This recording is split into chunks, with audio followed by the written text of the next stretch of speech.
저는 임종길이라고 합니다. 예, 그림을 그리고 있고 미술교사로서 한 30년 정도 근무했습니다. 예.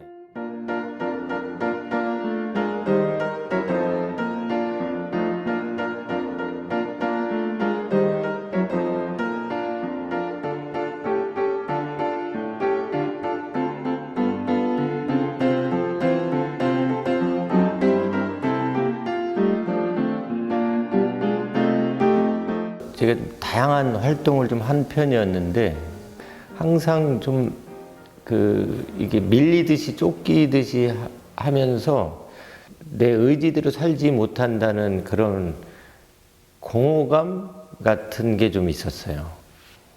그래서 이제 학교를 그만두면은 내 의지와 마음속의 의지와 좀 일치되는 좀 삶을 살아야 되겠다는 게 제가 가장 컸던 것 같아요. 그리고 저희 집사람이 제주 사람이고 인생 후반은 그 장모님이랑 같이 사는 것도 좋겠다 싶어서 최근에는 이제 제주에서 새로운 그 인생 후반을 준비하고 있습니다. 네.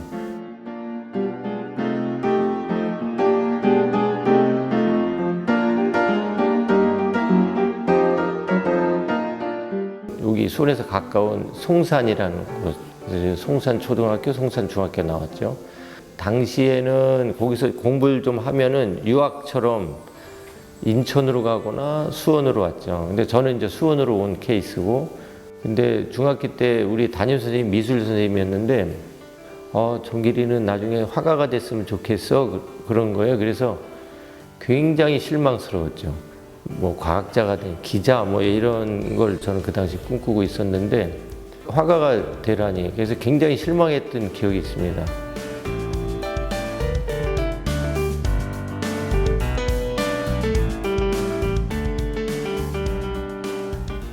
그런데 더 재밌는 것은 제가 대학교 이제 미술대를 가서 막 슬럼프에 빠졌을 때 그게 기억이 나는 거예요. 전혀 그림을 그리지 않는 반장한테 너 화가가 됐으면 좋겠어 라고 했다면 나한테 재주가 아주 없는 건 아니지 않을까? 뭐 그러면서 위로가 됐던 그런 기억이 납니다.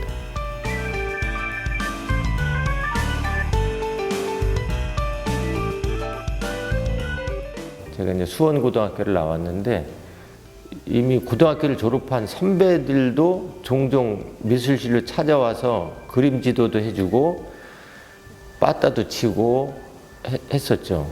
이제 그 중에 한 분이 이제 최춘일이라는 선배님인데 그 당시 홍대 동양학과를 다니고 있었는데 제가 이렇게 들고 다니던 책이 릴케의 말테이 숙이라는 책인데 지금 생각해 보면은 그 책을 이해도 못했어요. 그냥 폼으로 들고 다녔던 것 같아요, 나름. 그러니까 마음에 들었는지 너 다음 주부터 내 작업실에 와서 그림 그리라고. 그래서 그 다락방에 이렇게 일어서면 키가 닿는 다락방에서 그분 일종의 뒤치다거리를 하면서 그림을 더 배우게 됐죠. 그 선배를 통해서 굉장히 많이 성장했던 것 같아요.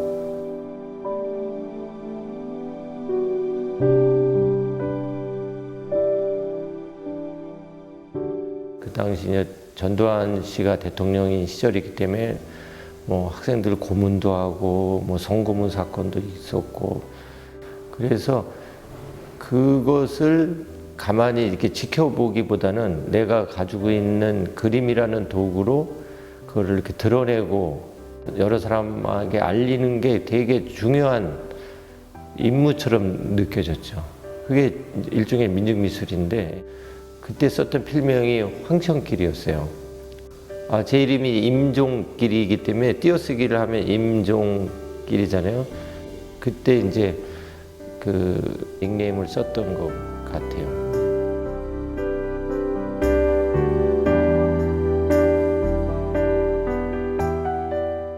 초기에는 예를 들면은 제가 많이 다뤘던 주제는 우리나라 분단이라든지 현실 정치에 비판하는 그림을 그렸는데 어쨌든 우리나라도 좀 민지화가 됐잖아요. 예. 그래서 바뀌면서 자연스럽게 그 민중미술 초기에 좀 거칠고 사회 비판적인 그 화가들도 자연스럽게 조금 변화돼 갔죠. 그리고 저 같은 경우는 이제 그 자연이라든가 환경 문제에 관심을 갖다 보니까 자연스럽게 제 작업도 생태나 환경 이런 쪽으로 주제가 바뀐 것 같아요. 환경 교육을 위한 용도의 생태 포스터 작업이라든지 만화 같은 그림이라든지 그런 작업도 꾸준히 했던 것 같아요.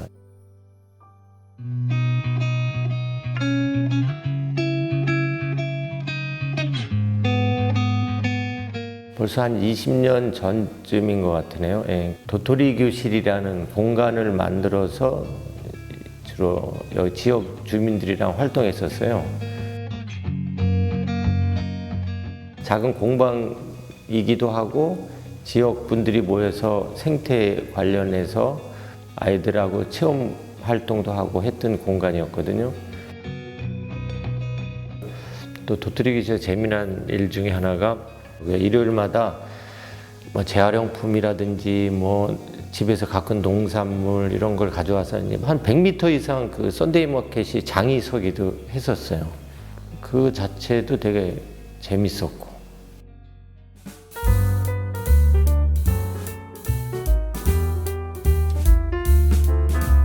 아파트 단지 앞에 이제 논이 몇 개가 있었는데 물속을 보니까 이상한 개구리처럼 생긴 두 녀석이 이렇게 포접이죠. 이렇게 끌어안는 상태에서 알을 낳고 있는 거예요.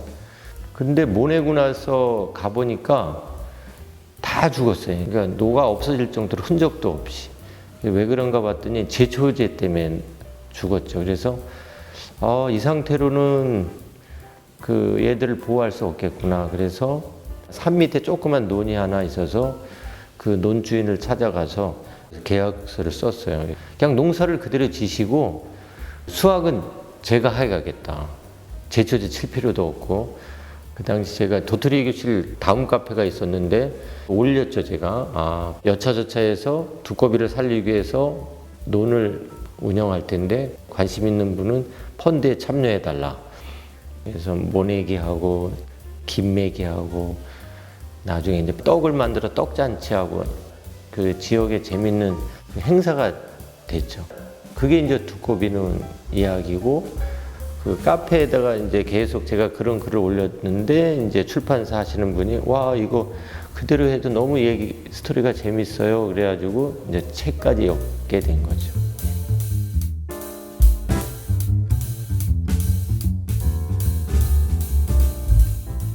두꺼비 논 이야기 책이 나온 이후에 반응들이 되게 좋았어요. 그런데 내가 되돌아서 생각해 보니까 개인전을 한번 하려면은 굉장히 많은 공을 들이거든요. 그런데 그렇게 애써서 한 일주일 정도 개인전 하고 나면 너무 좀 허무한 거예요. 책 작업은 그 이후에 지속적으로 피드백이 오고 와, 이 개인전보다 훨씬 좋구나. 이 책이 이렇게 매력적이구나라는 걸 그때 알았죠. 그 이후에 이제 조금씩 관심을 갖게 돼서 출판사랑 하는 책도 있지만 그 외에 이제 경기도 교육청 소속 교사들을 위한 환경 교재 책도 만들기도 하고.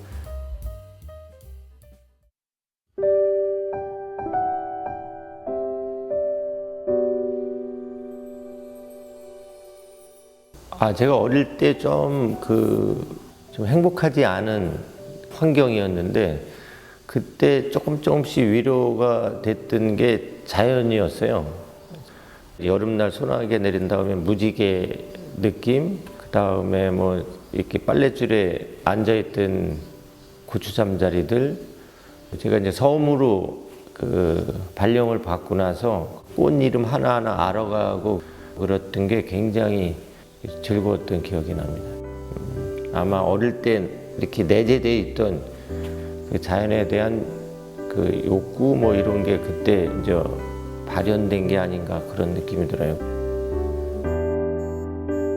사실 일기라는 것은 굉장히 사적인 것인데 사실은 내 일상을 그대로 기록한 것 같지만 이거는 이런 게 아니겠어라든지 이렇게 공감을 권하는 식의 작가적인 측면이 있어요. 그러니까 공개를 전제로 하는 그림 일기라고 보시면 될 것 같아요.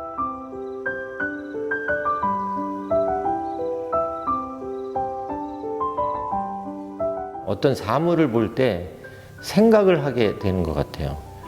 완전히 잊혀졌을 그 순간이 그 그림 일기를 보는 순간 비디오를 찍어 놓은 것처럼 그대로 되살아났고 그 당시 생각까지도 되살아나서 너무 기분이 좋았어요. 그래서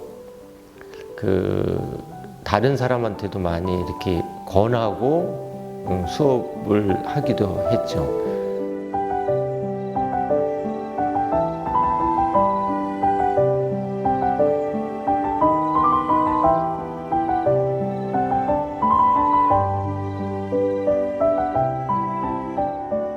예전부터 꿈꿨던 것 중에 하나가 굉장한 작품을 해서 명성을 얻거나 막 이런 욕구보다도 전 삶 쪽의 비중이 좀 더 크지 않나 그런 생각이 들어요. 행복이라는 단어가 저는 좀 애매한 것 같아요. 단어로 규정 지을 수 있는 성질이 아닌 느낌? 요즘 평화로워요. 지금 일상이 평화롭다. 그게 최고의 어쩌면 칭찬이고 좀 가치일 수도 있다는 생각을 합니다.